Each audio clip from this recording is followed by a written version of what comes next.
The top priority for Clark officials this morning was getting people safely out of the area. Staging areas were set up on the Clark flight line to make the evacuation of over 14,000 people as smooth as possible. There you go. Have a safe trip. Thank you. We just got here 12 days ago. They didn't tell us we were going to do this. Now we're on vacation. Iceberg. You have a good day. Thank you. Bye-bye, kids.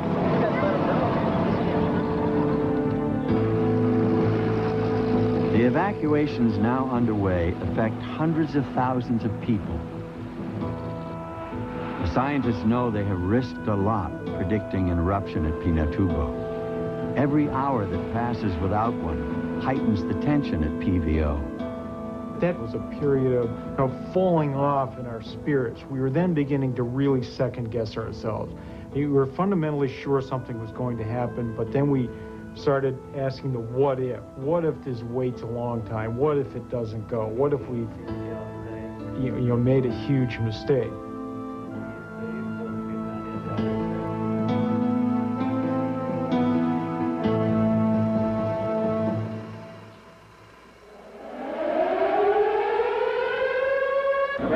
That is true in the extreme upper level. It's currently about 65, and we just watched it go boom almost right off of our skull. Yeah, that's true.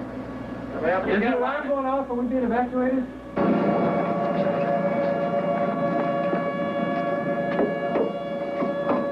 Open the fucking door.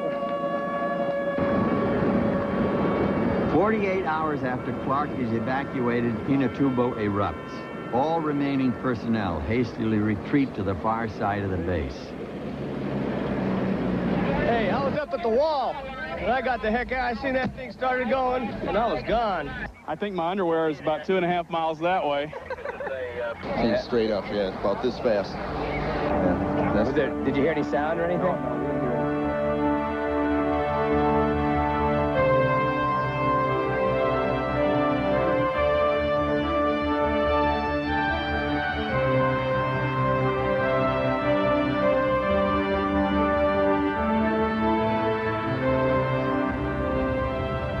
When that first big blast happened on the 12th of June, there were several airmen around us just, looking at this thing and, this is just being awed by this, where I was, I was jumping, yeah, go, all right, that's great. I mean, it was more of an emotional release. One, it was a spectacular blast, and second,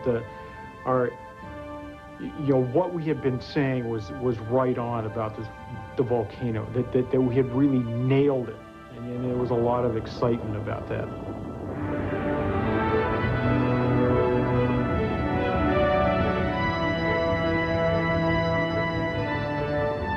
People after the first eruption would come and say, "Was that the big one? Was that the big one?" I was like, "No, I don't think that was the big one. That was, you try and make a analogy or metaphor. No, that was like a throat clearing thing, or a vent clearing phase.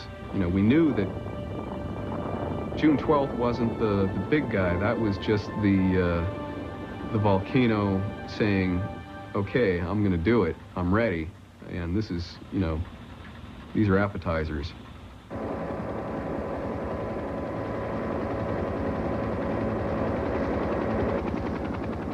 This first eruption covers the once green area near the summit with a thick blanket of gray ash. And there's lots more where that came from.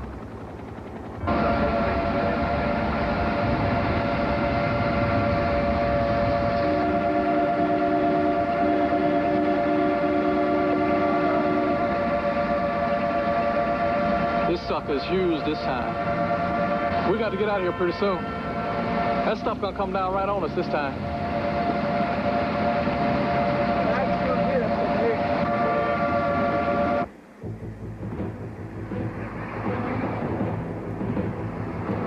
Appetizer-scale eruptions and accompanying retreats to the far side of the base continue day and night for the next 48 hours.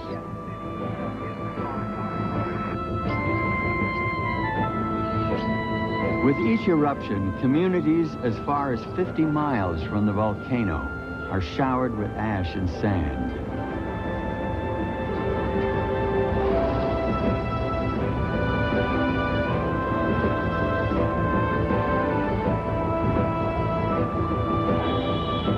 this is going on, a major typhoon is heading straight for the central Philippines. It will reach the Pinatubo area within the next 36 hours. Journal entry, 14 June, Friday. Been here 19 days, I think. Seems like forever. 0645. Call Ewart, ask what's happening. He says it's still rocking and rolling. Wonders what's keeping the lid on. 2100. Dave calls a meeting. It doesn't work. People are too beat. 2217. Go to bed, exhausted.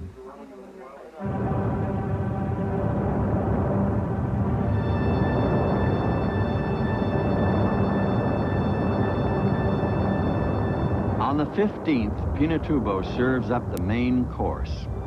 From 2 a.m. on, there is a continuous eruption, punctuated by massive explosions that send ash 100,000 feet into the air.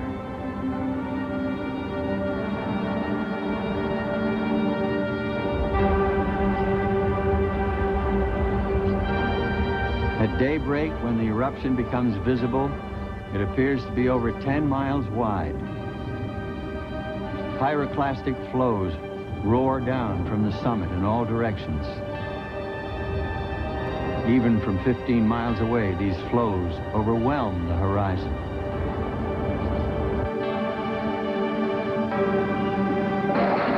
Somebody give me the date and time.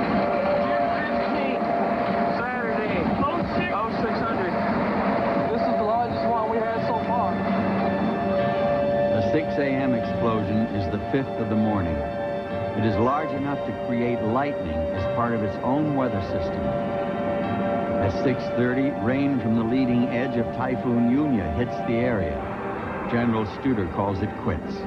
He orders all remaining personnel to abandon the base. 0720. Essentially monochromatic 1 Hertz tremor, rail to rail.